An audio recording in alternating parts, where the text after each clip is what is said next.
There's an article right behind my shoulder here. Hunting creek crossings the right way. I want to talk about that because I feel there's creeks pretty much all across the country. So obviously, do you feel that the tactics that we'll get into of hunting creek crossings the right way, do you think that's applicable anywhere where there's creeks in the country?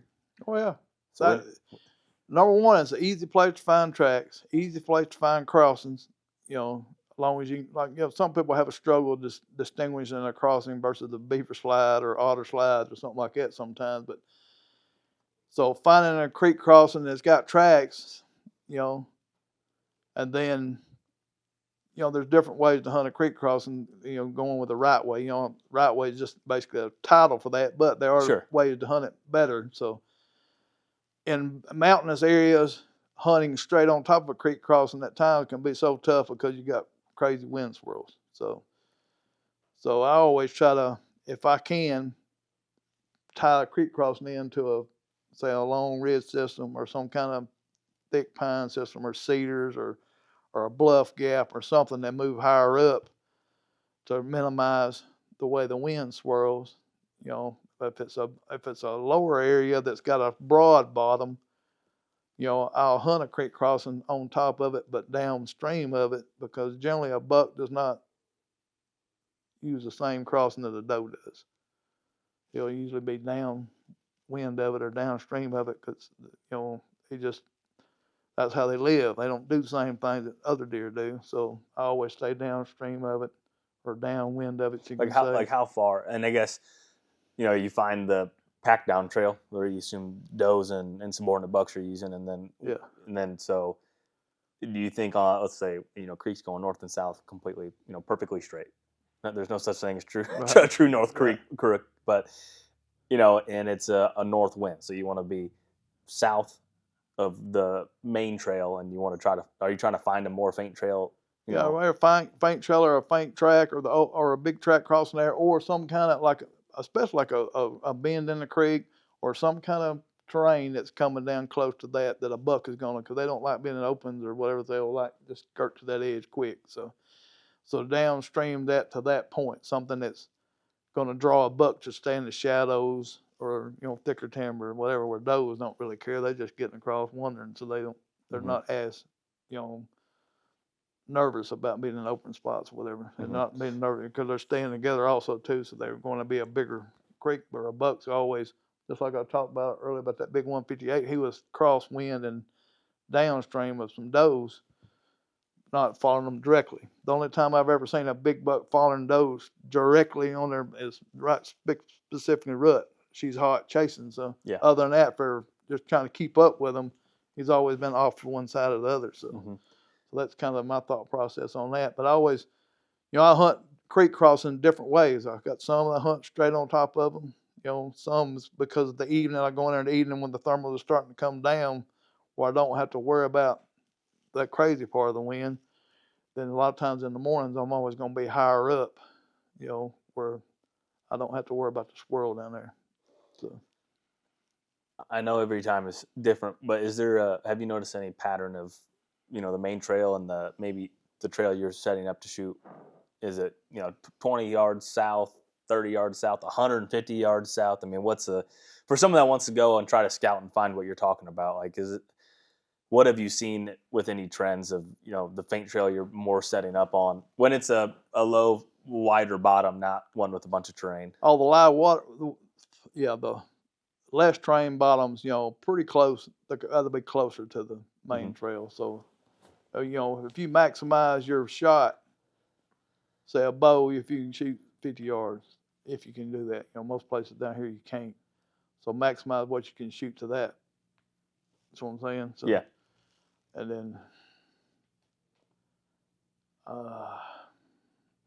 for gun hunting, is completely different. Sure. So you can maximize that more, and then I'll stay higher up on the guns more than I do. So bow hunting, you're just trying to stay closer, closer quarters, and sometimes when I'm gun hunting, I'm thinking bow hunting, my mind does, so I'm a little bit tighter with the guns, and most of the stuff I shoot is pretty close, like 40 yards or something. So staying, because you can look at a creek, most of your creek crossings generally, unless you're in real flat land, are going to be associated with some kind of terrain thing, And then you also got to think, like, say you're driving down a highway, the median crossings, they're very minimally used. The main traffic is on both sides, so you've got to figure out kind of why they're traveling on each side. Why would there be more traffic? If it's running back and forth from food plots or from private land to cover, or from thick pines or thick cedars to food, or what? Why would a deer be crossing? Because a buck generally, does are going to stay closer to the food and travel back and forth, where bucks are going to stay more safe, and then come across. So kind of putting that big picture thing and looking at it and then trying to figure it out, it can be, tough at times, but trying to understand that part and then be patient, because it's not going to be an everyday thing. You're not, just like we were talking about earlier, you're not going to see bucks every day. So you're just waiting for the right times. Is creek crossings, if you're going into a new area, or even maybe even in Kansas, is creeks where you typically start first? So you go to the creeks first, try to figure out, Right. Drainage is any kind of drainage, anything that's got some kind of drainage where water's come through, and you can find bare spots, easier spot finding tracks, or little dip or wore out spots where they've been crossing, because they're going to drag their feet a little bit and make them little channels. So, and kind of be like a pathway out. So Kansas is a prime example. Was in the drainage, found good tracks and stuff, and then kind of looked where the area was and tied that in with some picked crops, and then set up, and it worked out. So, but that's just my easiest. There's two ways to do it. The creek crossing thing, or finding tracks around creeks, and the other one is slow driving gravel roads in different terrain changes and looking for tracks, seeing where things are crossing, then making a big picture, trying to figure out why they're doing that. Morning versus evening, and then of course out in Kansas stuff, it's a little bit, I don't know, say easy, but a little bit simpler. So, there's less to decipher. Right. So yeah, absolutely. When you're hunting these creek crossings, is that primarily around peak rut, or because as far as I guess I'll keep it simple. I was getting in trouble yesterday for asking too many questions at once, so I'm gonna stick to one question. When do you hunt your creek crossings, or when do you have the most success with it?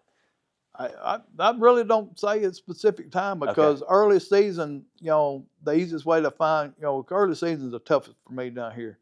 So the places I'll start at early season is mainly in the evenings, that I'll come looking through these drainages and stuff and find where bucks have been bedding on these secondary points, whatever, and where they coming down and crossing creeks or little branches going to places, and I'll set up on them a little bit closer to the bedding, trying to, catch them before they come off, shortly after, before it gets dark. So, and that's another thing with any kind of hunting that I do, is I'm generally trying to stay closer to what I think suspected bedding versus the food to me. So just because I think, they're going to leave the bedding before and hopefully in daylight to get to the food, or close enough in daylight when you get a shot. So, but yeah, I'll do it any time of the year, because most of the stuff we hunt's got some kind of drainage and stuff, and I've tied it in creek crossings to bluff gaps to bedding points and stuff like that, and it just depends on what the area looks like, exactly where I'll set up on it, but generally it's going to be closer to the bedding. So as long as I know I'm not going to blow it out with some kind of drifty wind or something. So yeah, that's good. And I think one other thing too, to what do you guys call a creek down here? Is that how wide is a creek in Alabama? A creek can be like you have to swim across it wide in places, but or that's what I'm saying, because some people call a creek a river and a river a creek. Right. So you got different terms, I guess. Streams, brooks. A creek to me is just anything got water in it. So it don't have to be a specific name creek. Of course, some of it just be drainage, but a creek is generally going to have water in it pretty much most of the year. Okay. Some people. So. Yeah. Seems elementary, but you got to bring it up because everyone calls it different across the country. There's been places where you call this a river, this looks like a creek, and vice versa. Yeah, and a lot of that, like we got the Tennessee River here, and before they dammed all them dams up, it was probably basically like what people call a creek. But since they dammed it up and it holds more water, it's pretty wide and deeper. So years ago, it probably wasn't like that. So yeah. Now the Mississippi or something might be completely different because it's got so much stuff running into it. So yeah. What are you doing with your trail camera placements? Are you primarily putting them on travel corridors like a creek crossing or scrapes, what's your strategy for trying to find some of these deer on camera? Very rare that I do scrapes. Generally, every postseason we go out. I've got some cameras that I leave historical, that's year round. But every year I'm looking for something new. So I go looking for creek crossing and find funnels. And then if I find a funnel I think I can hunt, go ahead and look for a tree, because most of the time I'm not going to put a camera somewhere if I don't think I can hunt it. I want to be able to hunt it. To me, if I put a camera there, I'm not going to hunt it. It's a waste of time, because you're kind of limited on that. So I put it somewhere I think I can hunt it. If I can access it pretty clean, get to a tree without crossing any trails or anything, or minimum trails, then I'll put me a camera there and leave it all through the whole season. Won't even mess with it, and see what's happened during that, and pay notice to the dates and see how many bucks have come across it. And generally, unless it's a monster one, if it's just smaller ones, I don't pay no attention to it. But if there's 2 or 3 good ones, then I'm going to try to hunt it the next year during that time frame. So I'm always trying to look for something different, something newer, and also your main areas, always do runs on them, big circles looking for sheds, and because sometimes some things will change. Like this year, we're going to have a big change. Pine beetles is killing a lot of pines off, so that's going to create a different type of habitat. More vegetation, more vegetation, change some of the bedding, some of the browse stuff. It's going to affect stuff, so kind of paying attention to that and basically keeping up with your areas. And then sometimes they'll come in and log some of it, so so keep up with that. But how many spots for this upcoming season do you already have in the back of your mind where, man, I can't wait to hunt that spot? Probably 6 or 7. Okay. So, the reason I asked that is because these are ginormous areas, and so it's not like I have 100 spots. So you've been able to narrow it down to 6 roughly. And how are you able to do that? Because I think most people would think, man, I bet you Michael's got 100 places to go. You probably might have 100 places to go in the back of your mind, but there's 6 of them you're excited about. Well, to me, my time has got to be spent, try to be efficient. So now that I'm doing some out-of-state stuff, so you only got 2 to 3 weeks in your, say, the main area, the first area we start at, right? Yeah. So pick that out. You can't have 10 areas and hunt 10 areas in that time frame. Yeah. Sure, you want a couple of backups just in case something fails, or if you're successful and get a good one, then you can move to a different one. So basically, I'm gonna have it narrowed down. Of course, I've got my wife with me, so we're hunting. We're usually tag teaming and stuff. We'll be within a half mile to a mile of each other. So having enough places to do that, but you can't have too many because you got to be able to hunt them. So I got prime ones that I'll pick out first. And the way our gun hunts rotate and stuff, that's during that time frame. You've got to pick it with that too. So and with those 6 that you've kind of narrowed it down to, is that based off of? So I assume it's based off of the funnel or the travel for that location, and then how much does trail camera intel play into that? I guess Xing out places and circling other spots with the red marker. Yeah, the previous year's data, plays a lot into what I'm doing the next season. Yeah. Because generally, like right now in my mind, I already know what we're gonna do pretty much, what we're gonna start out doing. So wait to see what happened with the Iowa draw. Fair enough. Yeah, that might change something. Yeah, so how much time that's gonna be, but yeah.